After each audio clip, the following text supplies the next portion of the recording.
Thodoris and Andreas. They say hello to you. Ah, okay. Oh, it looks like we're ready to go here. We're live. All right. Hey, it worked. Good morning, everybody, and welcome to another beautiful week here on Adventures with Sarah. We have an extremely exciting week for you guys this week because we are doing Greece. And I had no idea we had so many amazing people in Greece that would be willing to collaborate for a week of really interesting content. So today we are joined by Reed Cohen, coming to us live from Delphi. Yep, I'm in Delphi. And we are joined today by a local Greek guide who is actually in Delphi, Penny. Good morning, Kalimera. Gεια σας. So what we're going to do this week is we're going to take all of you around Greece. We're going to start off with Delphi. We're going to be cooking with my friend Alfredo tomorrow, who's in Athens with a colleague, Maria. Then we're going to check out Athens with one of Reed's friends. And on Saturday, we're going to have a live walking excursion to a Greek island. So everybody put on your swimsuits and turn on all the lights in your house so you feel like you're in the sun, and, you know, get out the ouzo because we're going to be in Greece all week and I am looking forward to it. So how is it in Greece these days, Penny? The weather is really nice. We do go swimming. We've started already. The weather is good. We don't have that many people visiting Greece right now, but it looks like that it will be a good season. Well, at least much better compared to 2020, last year. And we all try stay healthy and enjoy what we can enjoy best. Well, and Greece is kind of on the cutting edge of restarting tourism. So how is that working so far? Have you heard anything about how easy or difficult it is for people to enter into Greece, or what their experiences have been?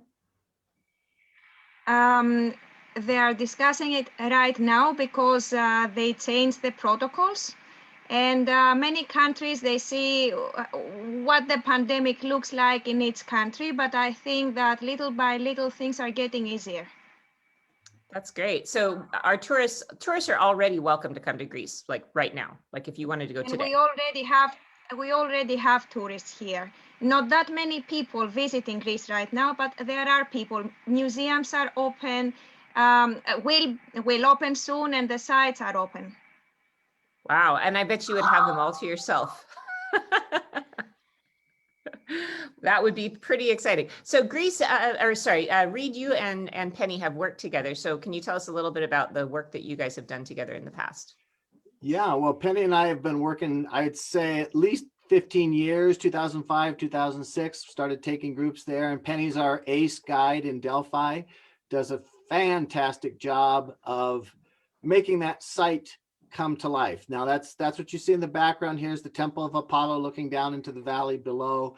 And like most sites in Greece, Delphi is, apart from what's been reconstructed, it's really just a few stones here and there. So you really need somebody to verbally create visual images for you to understand exactly why it was important, why it was significant. And of course, Delphi is the navel of the ancient world, right? In Greek mythology, Zeus sends a couple of eagles to circumnavigate the globe, and the place where they meet again is Delphi, right? So it's the umbilicus, is that the right word, Penny?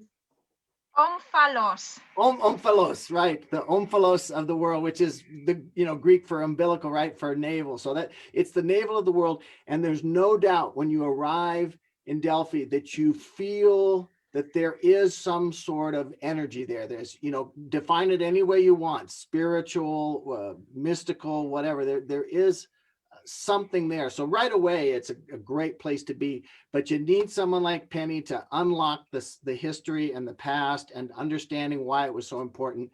And it's just been our great pleasure for all these years to have her there to take care of our groups.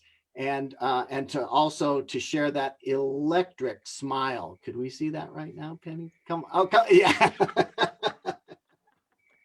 Well, you bring up a really good point. And, I've spent all of my working life essentially tour guiding. And I think a lot of people who maybe never taken a tour think, well, you know, that's for people who can't do stuff on their own. But that's not true at all.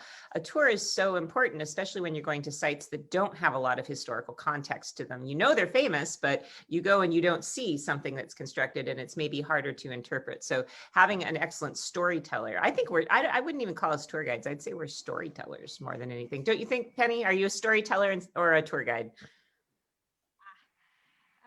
Storyteller, I think, is much better. Yeah. And apart from that, I think we have very big ears. So we usually hear all the comments people make, and that way we can interact with the people and make it interesting for both. So how long have you been tour guiding for, or storytelling for? Yeah, time flies. It's 25 years already. How did that happen to any of us? I don't understand. I'm only 25 right now, so I'm not sure how I've been doing this business for 20 years. It doesn't make it any a little too hard. Thanks, Reed. Sorry. Anyway, so you guide at Delphi. Delphi is your area of expertise. Do you also guide in other parts of Greece, or is Delphi your main thing? In Greece, tourist guides are licensed, and we can travel all over the country. So what we usually study is the history of the whole country, and at the same time, if you wish, you can stay locally and meet people there.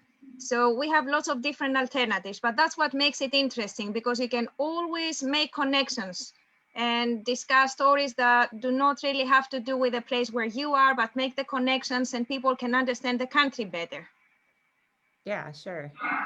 So Reed, when you've been to Greece, where is Delphi on your list? I mean, I assume everybody thinks of Athens. So what are the places you think are the top sites to visit in Greece? And how does Delphi fit into it? Yeah, yeah, Athens has the icon of Greece, right? The Acropolis and the Parthenon crowning it. So, of course, that tops every list. And there's lots of other things to see in mainland Greece. Delphi and then Meteora, right? Meteora is a couple of hours north of Delphi. It's up in the mountains up there. And that's where there are a number of Byzantine monasteries on top of these really dramatic stacks. You know, the geology is spectacular there. Delphi, like I said, if we didn't have Penny, I'm not sure how high that would rank, because like I said, there's not a lot there that hasn't been reconstructed, right? You need someone to make it come alive. But in terms of the proximity experience of being in that place, you know, walking on those stones where, you know, Alexander the Great walked, because he came to Delphi, you know, to have the oracle tell him whether it was a good time to conquer Greece or not, you know. So I'm sure I got that wrong, Penny. You can correct me in a minute. But, you know, that proximity experience, and then someone to bring it alive for you, puts that right up at the top. I would say, though, the place that, I know this isn't what you asked, the place that is sort of unexpected, or that people don't know about, is Monemvasia, right? Monemvasia is down on the Peloponnesian Peninsula. It's like the Gibraltar of the Peloponnese, right? It's this big rock that has the remains of the ruins of a fortress up on top. Very, very dramatic. Most Americans don't really know anything about it. So lots to see in Greece, and lots to connect to from our own history, right? Because the birthplace of the Western ideal is ancient Greece. So lots to connect to. Yeah. So right now, Penny, if I were to go get on a plane to Greece tomorrow and just start traveling around, would I find things shut down? Would I find them open? I mean, I've been hearing mixed things about that there's a lockdown in Athens. So what is the situation if somebody were to want to travel in the next month to Greece? All the cafeterias and the restaurants, they're all open. And little by little, most of them, little by little, everything will be open. So at the moment, we are very, very careful that we still keep some distance. So we use outdoor spaces. But for example, next week, all the beaches will open again. So I think in a month, it will be like normal. Okay. And I assume that mask wearing is still required everywhere? Correct, but when you go for lunch, when you go for dinner, then of course you don't have the mask on. So it's you with your friends enjoying your time. Okay. Honestly, And I'm and kind we've learned okay. from last year. All right. Personally, I'm actually liking wearing a mask so much because number one, I don't need to put on makeup when I leave the house. And number two, nobody in my house got sick this winter. Nobody got a cold. Nobody got anything, which I live with two children. So that never happens. So that's something I think people do need to realize. I've been getting a lot of people asking me questions about if I do decide to travel this year, what's going to happen. And so that's a concern. So I think that we can probably solidly say if you're traveling this year, you're going to have to wear a mask pretty much everywhere, don't you think? Why not? Yes, yes. Yeah. So can you tell us just a little bit about Delphi and why you like guiding there? Um, First of all, I come from Delphi. So this is one thing that makes a big difference because I know the place. This is where I grew up. Apart from that, my family comes from Delphi. I mean, my father's family were the people who used to live in the little town that used to be on top of the ruins of the ancient site before the site was excavated. So when I was very little, I used to go to the basement of the old house, trying to find any evidence connecting the modern town with the ancient site. So I think that I'm very, very emotional about it. And then, of course, all the people who come and they are interested, they're guests. And I try explain all this, and I don't get tired trying to help them understand the significance of Delphi. So it's an amazing location. There is lots of magic in Delphi, amazing sceneries, lots of history. And as I was telling you before, and like what Reed said, this used to be the center. So you can connect any story you are interested in with Delphi. You can start with Delphi and move on to something different. From something different, you end up with a story of Delphi. So it's fascinating. Well, I think Greece is something that you can relate to almost any travel experience you've had because so many of us have read Greek mythology, and even if we don't think that it's a part of our story, it really is, isn't it? I mean, so many movies, even just if you watch popular movies, let's say you've never read the Odyssey, but you've probably watched movies based on those stories, don't you think? And especially the story of the oracle, because we all want to know what's going to happen next morning, how to make an important decision. So it's fascinating. So it sort of makes you feel like humans have been the same for thousands of years. Yeah, it's like the advice column of the ancient world, right? So Reed, what have your experiences been going to Delphi, and have you asked the Oracle anything when you've been there? That's a good question. No, I just asked Penny if there's something I need to know. So, well, like I said, I think the first time I was there, gosh, probably 40 years ago, my first time, and exactly to your point about the advantage of traveling with a group, the first time I showed up, I was backpacking. I was too cheap to buy a book in the bookstore. They didn't have audio guides, 40 years ago. Shocking. Yeah, I know, it's shocking that I was cheap. So I walked through and I'm like, okay, whatever, this is nice. Take my obligatory pictures. I call it the vaccination theory of travel, right? Okay, I've been to Delphi, I'm vaccinated, I can move on. Almost a meaningless experience, other than if there had been Facebook back then, I could have posted my pictures to show that I'd been there. That's really all I did. Then the next time I came back was with a group, and that's when I met Penny, and my eyes were completely open, and to understand the dynamics and the modern theories about why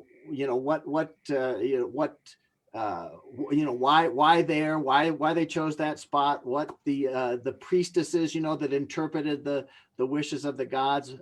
Actually, here I'm blathering on. Penny, why don't you tell them a little bit about the gases and they're underneath the Temple of Apollo, and how the modern interpretation is of how the whole oracle worked. First of all, I think you do know that in Greece we have earthquakes, and the local stone of Delphi is limestone. And why am I telling you this? Because it is not a coincidence that in ancient times in Delphi, they worship the god of the sea, that is Poseidon. We now need to interpret ancient mythology, and if we do so, we then get closer to the true story of the site, God's worship, and the function. What do I mean? Poseidon was not just the god of the sea, he was also the one causing earthquakes. And in ancient times, different writers, authors, storytellers, they used to emphasize the existence of some vapors evaporating from the ground. Now, later on, also because of the different religion, because there were no evidence of anything left, then people were thinking that maybe this was a false story, that the priestess was using drugs, that they didn't know what they were discussing. It was all made up. It is based on modern science that we know that in ancient times, there were gaps, openings, chasms, and that in ancient times there were vapors coming out from the ground like sulfur, methane, ethylene, and this is what was causing hallucinations. But if you do not have the scientific knowledge required, and if you are so close to nature, I mean, all this helps you make a story, and later on you use it in a specific way. So that's why Delphi matters so much, because little by little, we uncover all these different secrets that used to be hidden. And science is not taking the beauty of the oracle away. It adds to it. And that's what's so fascinating, because we are there standing and at the same time interpreting the environment around us. So it doesn't matter if it was ethylene gas, but the whole idea of the oracle, how was it used? What did they do? How did it start? This is what's so interesting in Delphi. Wow, that's super cool. I'm dying to go now. That sounds really interesting. So Reed, you have a few video clips queued up, right? So Penny was very generous in going out and actually taking a few videos for us to show us a little bit, so you can not just hear about Delphi, but you can also see it. I'm not sure they're going to stream well, so I just want to preface it by saying Reed's going to try to play some of our clips and Penny can comment on them. And then I'm going to take the video clips that she gave us, edit them and put them together. So Thursday, you'll have a tour of Delphi that she's already pre-recorded for us. So just need to edit it. So Reed, do you want to go ahead and share some of what you got there? Do I have control here? You should. Okay.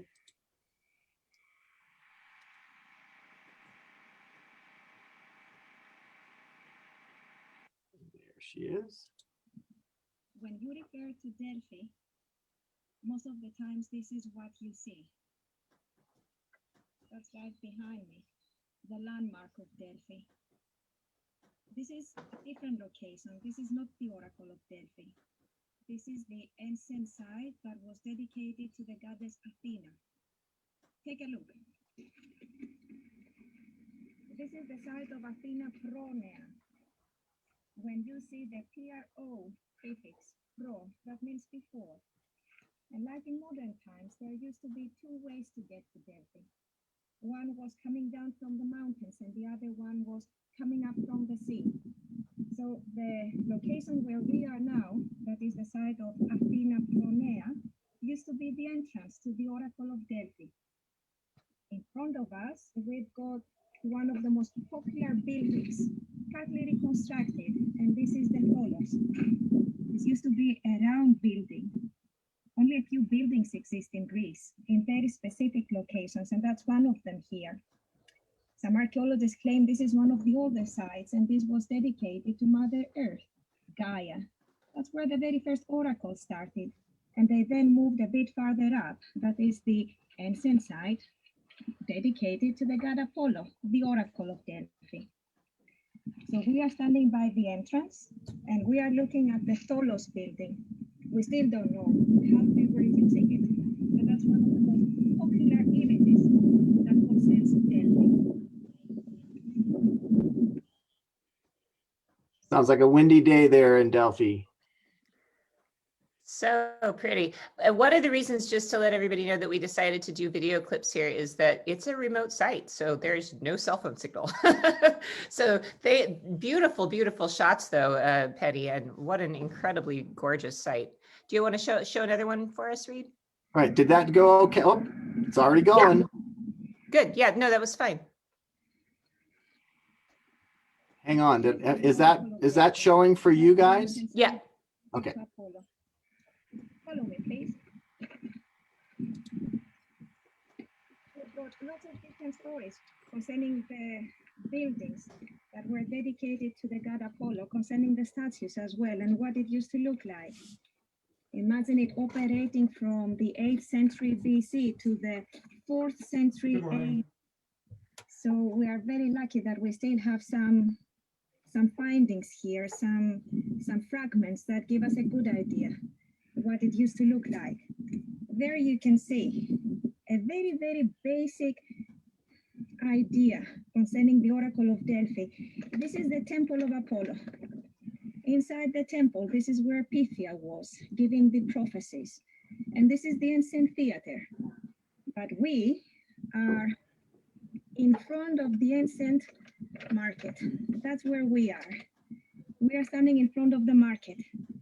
And before you go in, this is where you stop and buy gifts, offerings to Apollo.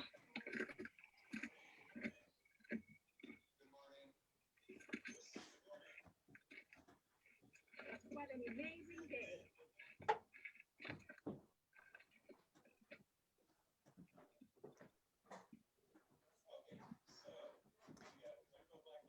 Absolutely gorgeous. I wish I was there with you, Penny.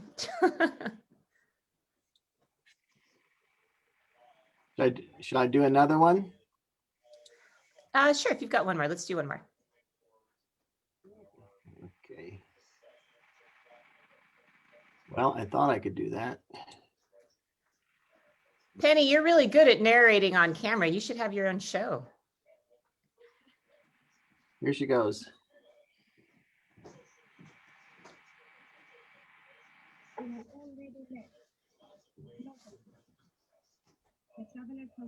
How did we call it, Reed?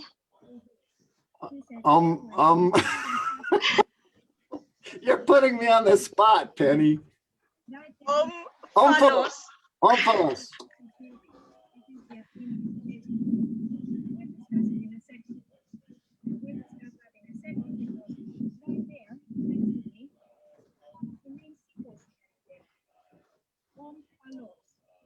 According to ancient times, Jews wanted to know where was. Right, from the opposite ends. This is where they met, right above them. Immediately, they threw a stone from the sky. And since then, the snow has for the center. This is the Omphalos. We found it here with refuge. But the one Zeus from the sky was the one that was inside the temple of Apollo. I don't think this is the one found. And ancient times, if they were the simple, they kept making copies of them. So this is a very clear. And there is another one exhibited inside the museum.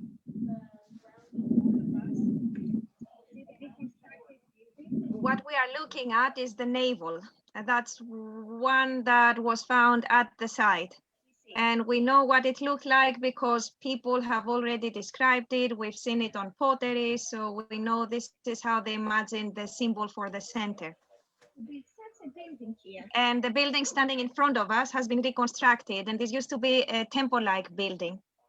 This was constructed by the Athenians to commemorate their victory over the Persians in Marathon. And what I find really interesting is that it's not just Greeks who can connect with what we've got left from ancient times. It's almost everybody. With some support, we can all read some letters preserved.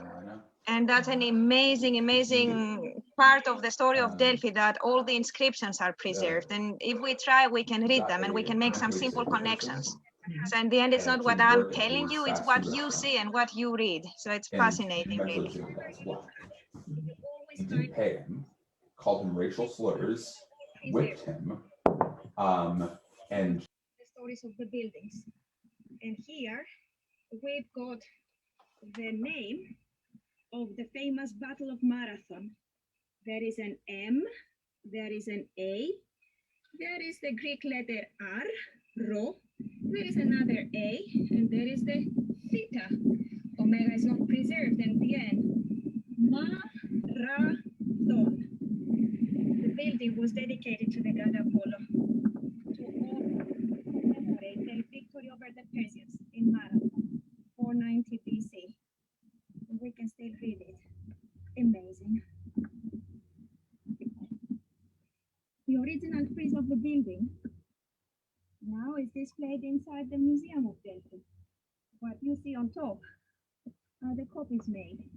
These are the labors of Hercules and Theseus. These were all painted. Everything was painted.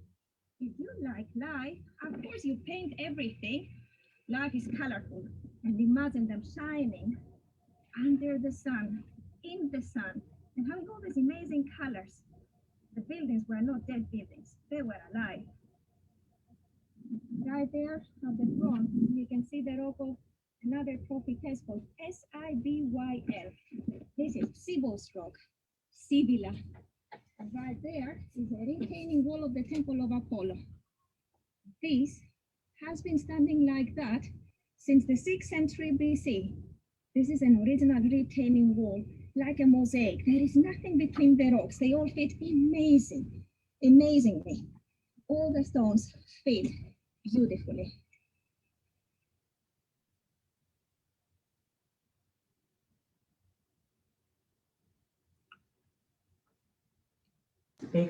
Well, that was absolutely fantastic. Thank you so much, Penny, for taking us for that little stroll. And like I said, because the video is a little bit choppy, we are going to have this as a full-length video that we're going to put up on Thursday. So you'll get to take a little wander with us around Delphi on Thursday, which is great. So you are clearly very passionate about your subject. Now, the thing that I find intimidating, because of course, I'm more of a scholar of Roman history. I've spent most of my life studying Roman ancient history and how it relates to different parts of Italy. Greek history is so intimidating to me, I have to tell you, because it's so, there's just so much of it and there's so many different layers. So how does a person even start to learn about Greek history? Because I think a lot of people might find it intimidating. I think the best thing to do to begin with is to study some mythology. Try understand the basic characteristics of the gods, because it is all made up. Ancient Greek mythology, religion was created by poets, was created by the artists. And this is why it is easy to comprehend, why it is easy to connect. And you see what gods looked like.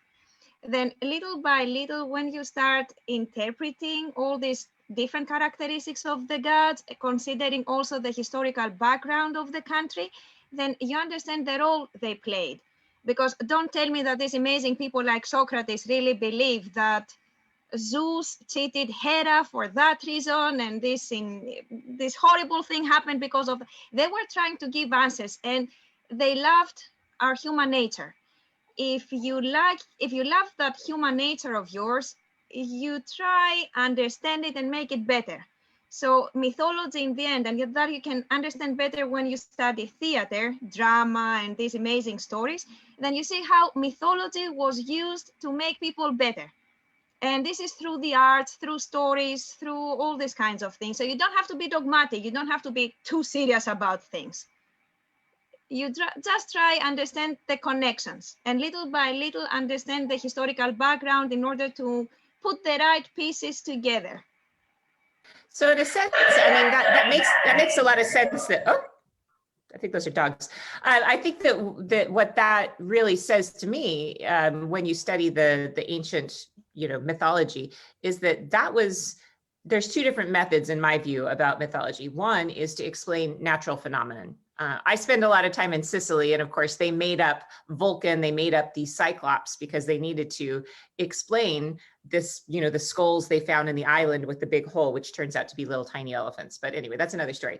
But also because in the past, people didn't have Christian religion or modern religion as we think about it, which gave people a code of conduct. So wouldn't you say that that's kind of the role of mythology in the ancient world? This is how it started, exactly what you said. You try interpret nature, you try interpret an earthquake, you try interpret a flood, and little by little you then add morals. But it is not the gods, natural phenomena, because there are no morals in nature. But little by little you try make it work for a society. Yeah, so morals is something that came later, and this has nothing to do with the ancient Greek gods. They are only good examples. Just only for a second, this is the reason why Apollo in Delphi had to make space for the god of wine and fun, a very interesting one. You do remember his name, eh? Dionysus. Dionysus, yes. My favorite god. Opposites. It's I may forget the name of the navel of the world, but I do remember the name of the god of wine. Of course you do. It's the patron god of all tour guides, right? Only because there's no god of beer, but yeah. So I think what's really neat then about going to Greece is, at least I felt when I've traveled in Greece, that it's a learning experience, and in a way that you can connect to things you didn't even realize. I mean, I think so much of our culture comes from Greek culture and we don't even know. I mean, I went on just a mind-blowing tour of the Acropolis once with this really kind of old school guide. She was somebody sitting by the side of the road with a big button on that said, "I am a tour guide, hire me." And it was just fascinating because so many of these stories connect into things that we don't even realize affect our lives, right? So I don't know, I find that learning about Greece and traveling in Greece actually awakens in you so many things you already knew, don't you think? I mean, things change all the time. We're not the people they used to be. But we have same weaknesses, we have same hopes, we have same fears, and that's a good start. If I could chime in here too, I mean, that's one of the beautiful things that I see every time I bring a group to Greece is how when you talk a little bit about Greek mythology and stuff and make the connections, people realize that they're archetypal stories that are applicable even today, right? And that we have our own mythologies. How many Greek mythologies are about a struggle between a boy and his father, maybe even an unknown father, right? I mean, that's classic. That's in a number of stories of Greek mythology, but it's also the main story of Star Wars, right? I mean, it's Luke choosing the right companions, and rebelling against the nature that he's inherited from his father and making his own choices. That's straight out of Greek mythology. The Lord of the Rings, Frodo's doing the same thing, right? I mean, we just package it all in a different way, but what we're doing, like Penny said, it's that human nature. And when you are standing on those stones in Greece, the connection is so powerful, especially when you get somebody who can make those connections for you. It's also the sound, it is the sun, it is the environment around you, you hear the birds. And when you started, you were telling us about the Acropolis and Athens, and Reed said, yeah, we first go to Acropolis, landmark of Greece. So when people come to Delphi, they do not imagine such a place so close to Athens, but so different at the same time. And this is what really, how to say, takes over. And this is what makes them very enthusiastic about it. And no matter if it is very sunny, what the time is, if it's busy, it feels good. I mean, you can stop anytime. You enjoy what's around you. Yeah, well, and that's the take that I took from spending time in Greece, is just that they really have almost a very similar feeling to Italy, which is that, yeah, there's all this wonderful history that's interesting, but also there's an enjoyment of life, isn't there? How do we call psychotherapy in Greek? What's the Greek psychotherapy? Ouzo? Kind of. Kafenion. These are these traditional coffee places, cafeterias, where you can have your coffee, you can have your ouzo, you can stop for a while. You don't understand how quickly time flies. You just chat and discuss things with people, and you are only discussing. You only make friends. You complain, but that's okay. It's therapy. What I was really impressed with also in my travels in Greece was just how people wanted to talk. I mean, even if they didn't speak your language, I felt like everybody wanted to talk. People are just wildly friendly in a way that I think is pretty unique to Greece, is my opinion. I mean, I know Italians are super, super friendly. There's a lot of cultures with people that are friendly, but I felt like everywhere I went in Greece, people were just like, hey, come and have a chat with me. I mean, is that part of the culture, just being really chatty and wanting to hang out? And very direct. Yeah, we're not gonna have a fake smile, really. You're gonna understand it immediately. Yeah, so if we're like tired, we are tired. So if we are happy, we are happy. We'll invite you, we'll discuss it with you. And if we cannot communicate with you, doesn't matter. I speak Greek, you speak English, but we can understand each other. And we move the hands. See, well, and that's what really killed me about being in Greece, is that, yeah, you see the moving of the hands, the way people look. I mean, I spend so much time in Sicily, I feel like I'm in Italy, and then I listen to the language. And this is the part that kills me, is I feel like I can understand Greek if I listen to it, but I really can't. It's like having the sensation of understanding a foreign language, but you're like, no, this is a bunch of like something I don't get. So that's a good question. I just wanted to point out to people that have never traveled in Greece before. And I want to throw that to you, Reed. How did you find traveling in a country with such a very foreign language? Because it's not just that it's foreign, but you can't actually read the signs. Yeah. Well, thankfully, for the last couple of decades anyway, they've added the Latin script to all of the road signs. Unless you get way off the beaten track, you're not gonna have that problem anymore. Well, you know, the first time I went to Greece, like I said, 40 years ago, yeah, that was real challenging. The signs were all with the Greek alphabet, which unless you were part of a sorority or a fraternity, you didn't know how to read. And I wasn't. And many people spoke English, but not everybody. But honestly, I think because, Penny, you'll have to weigh in on this. I think because Greek people understand that there's only about 11 or 12 million people in the entire world that speak Greek. They have become linguists, right? They understand that if they want to communicate with the outside world, they've got to learn those languages. So, I mean, it's very unusual to bump into somebody, at least in the hospitality services, that doesn't speak English, and usually very well. You know, you can. The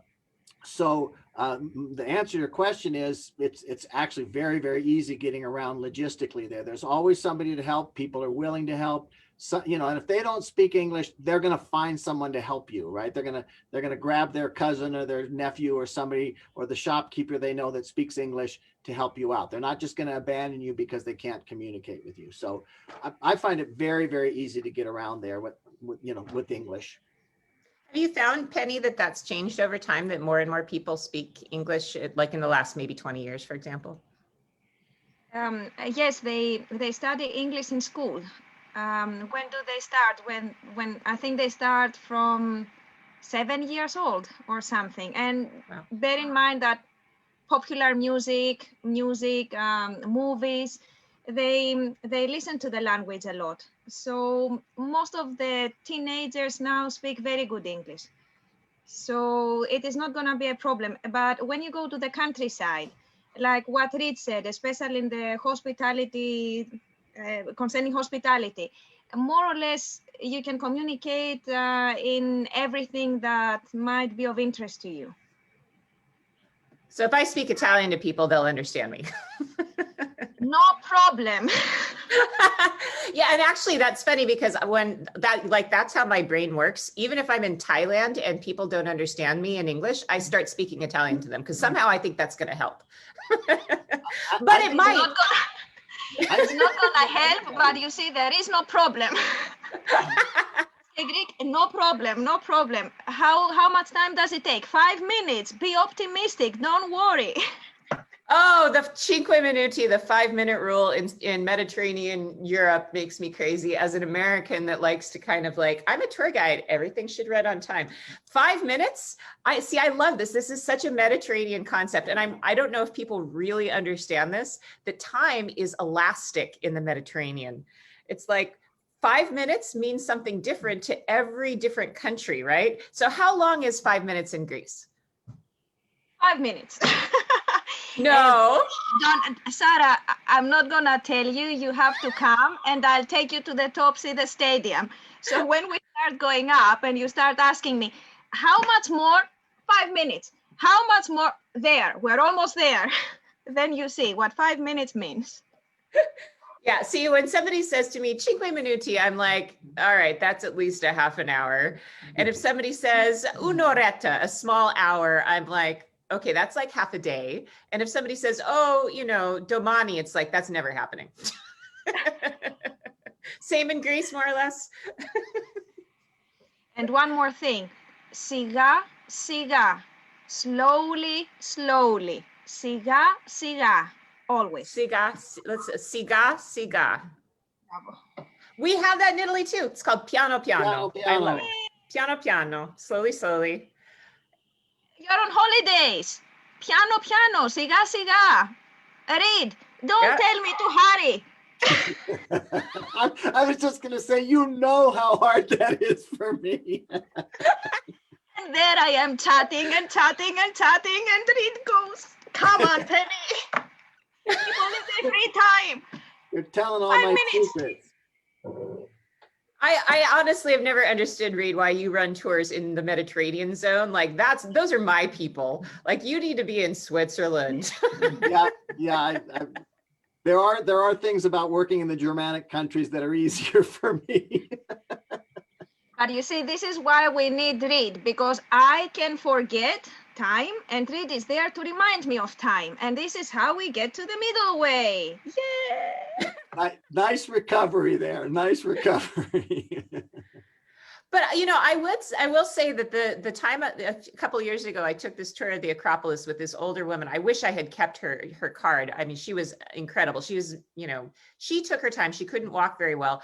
I think that tour lasted 5 hours. I can't remember, but it was so long because and I don't know if this is true of all guides in Greece, but it was just like hanging out with a friend and having long philosophical conversations. At the very end, we sat down under, I'm not even kidding, an olive tree and discussed philosophy for at least an additional hour.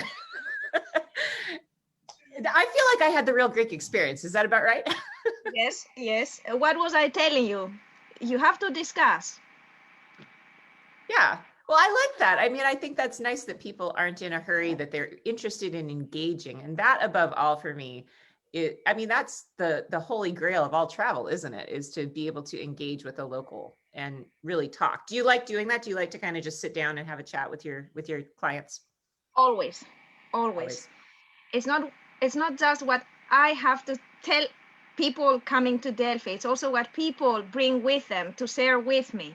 And that's why we get to know each other and we can make all the connections, because we are discussing things that happened long time ago.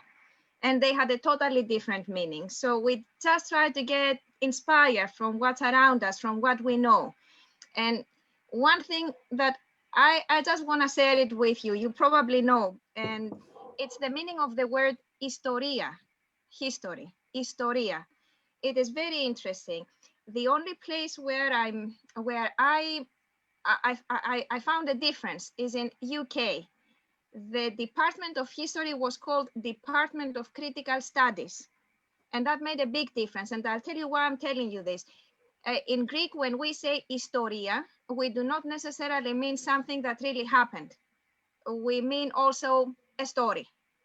So it is very important to try and understand when I say to you, let me tell you a story. It's like let me tell you an historia. There might be some true facts, things that really happened. At the same time, there might be made up stories. And this is what makes it so interesting. And this is why you and the other colleague of ours, you took the time to sit down under the olive tree and tell historias. You were philosophizing, you were telling stories, but how else can you philosophize if you don't tell stories? That is really beautiful. And in fact, what I think that does is that above all, that takes the things that people have learned and seen and makes them relevant to their own life. That's the whole idea. Yeah. And whether or not those things actually happened almost doesn't matter because some truths are eternal. And I mean, I think that's really the beauty of Greece in general is that, you know, you can kind of get in touch with some of these like eternal truths, like Reed was saying, like the Star Wars story. I've never thought about that, by the way, Reed. That was a fantastic thing to think about. Harry Potter, actually, I've always said is the same story as Star Wars, but. Yeah, another perfect example. Harry Potter is just another repackaging of the struggles of humanity, of life. Absolutely. I don't know why it is every time that I talk about Greece, we end up talking like getting into deep philosophical conversation, but it's just true. What is it about Greece? I don't know. And wait till you're there. It can't be avoided. It's in the rocks and the stones around you. I mean, it's just a place that seems to evoke that. I mean, and some of that is, I think, the beauty that's always around you. I think people know about the Greek islands and stuff, but you know, every corner of Greece is beautiful. I mean, look at the backdrop here behind me. I mean, look beyond the pillars of the Temple of Apollo there, and you see this beautiful valley down below, and that's a carpet of olive trees down there. It's just stunning, and it always is. So that there's an inspiration from the landscape that I think actually goes back to a lot of these brilliant ideas had their source in Greece, but both beautiful, but also a harsh landscape and a harsh place to carve out a living, right? Which forced the Greeks to become traders in the ancient world, which meant what? Exchange of ideas, being exposed to different ways of thinking things. Having, you know, Greece is the first country, the first civilization in history that doesn't have a knee-jerk reaction to a problem of this is the way we've always done it, right? They're the first culture that comes around and says, wait a minute, let's think about this. Maybe there's another way to look at that. And so that's the heritage that we get from them, is all those ideas are the idea of democracy, right? You know, mathematics, cartography. I mean, you name it. It all started, at least in the Western world, it all comes from Greece. So. You sound like that guy from My Big Fat Greek Wedding who says that everything was invented by the Greeks. Yeah, well, I'm a believer. I love it because you know I'm a bit of a history nut. So it's nirvana for me as a tour guide to take people through Greece and get to introduce them to that story and pull those things out. Sorry, Penny, you were about to jump in and say something. Just to say, it was how did you say, by the Greeks? It was invented by the Greeks while they were interacting with many more people. And that's the beauty of the Mediterranean world. It didn't fall from the sky. So it's always through interaction. And I also wanted to add something concerning the characteristics of the Greek people. We usually say, but it's a secret, don't tell anyone. We forget easily, very easily. And that's why we make stories, to remember. Oh, I love that. That's wonderful. Okay, so we're almost out of time, but Penny, I have to ask you a very important question before we go. Have you seen the movie My Life in Ruins? I love that movie so much. I think that is the truest movie ever written about our profession. What do you think? It's a good movie, yes. And let me tell you about that pillar. Oh, can we have an ice cream, please? But my favorite thing about that movie, I love when she's just pissed because all of the tour members take all their time to get up to their hotel rooms and she's exhausted. She's had this long day. And of course, the elevator breaks when she needs to go to her room. So she's dragging her bag up the stairs, complaining about how every time that Greeks like encounter a problem, they dance. So is that true? That's really my question. Is that true? If we don't dance, we move a lot. Yeah, but they don't break plates anymore, by the way. Napkins, we throw napkins. Ah, okay. Remember plan B. You don't break plates anymore, but there is plan B, napkins. It's an expectation I've had to deal with a lot with my tour members over the years in Greece. Is like, oh, can we go to a place where they break the plates? And it's like, They don't really do that anymore. People really think that, oh, okay. People really think that they do that. Okay. Sure, because All they've right. seen it in the Movies. movies, right? Zorba the Greek or something. Okay. If you go to the countryside, but to very remote places, they might do it still. Yeah, because it is small and it is different. They keep some traditions, but it has to be very, very small and somewhere that it is not so popular. But you always see Well- us dancing on the tables and always feeling the pain coming from the songs. It's always about love affairs. Oh, well, I will happily join you one day and we'll dance on tables and sing sad love songs because I've got my own sad stories, Penny. So you and I, we have a date to drink some ouzo, dance on tables, and sing some sad love songs. How about? And 5 minutes to the stadium. Don't forget. All right, and only 5 minutes. Yeah, okay. Well, I am very much looking forward to meeting you, Penny. I'm hoping that'll be sooner rather than later, but it has been an absolute delight to meet you today. And I just want to remind everybody that if you have enjoyed this talk today, that we will be seeing Penny again later in the week. I'm just going to edit all of her video stuff together. And thank you so much for taking the time to do that for us and helping all of us who are stuck at home travel virtually, because it really is making this time better. So, so yeah, I could actually come and see you like in a month, couldn't I? Maybe I will. We'll just have to see what happens. So, well, thank you, Reed, for introducing me to Penny. Inviting me. Oh yeah, absolutely. And Reed, of course, I just have to remind everybody, is kind of the wizard on a lot of this stuff because he has so many wonderful connections. I think together, we always call it synergy. Like together, we're like the sorcerers of interesting. Yeah. So thanks so much. Absolutely. And Thank you. I want to mention too, we do have a PowerPoint on Friday for everybody too. So Yeah. So our programming, we're going to have tomorrow, we're going to have Alfredo, my friend, cooking. So he and I tomorrow at 10 a.m. are going to be cooking stuffed vegetables with his friend Maria in Athens. Wednesday, we have another one of your friends, right? What's up for Wednesday? yeah, we've got Faye in Athens. Penny knows Okay. Faye. Okay. And then Thursday, we're going to have Penny's video out. Friday, we're going to have Reed doing the PowerPoint. And then Saturday, Alfredo and I are going to take you for a stroll around a Greek island. So, all right, everybody, enjoy your virtual vacation. Put on a little bit of sunscreen so you don't get the rays from the computer screen giving you a burn, you know. Make yourself a little Greek cocktail and we'll see y'all again tomorrow. So thank you so much, Penny. It was a delight to have you today. Thank you. Bye, everybody. Ευχαριστώ. Bye.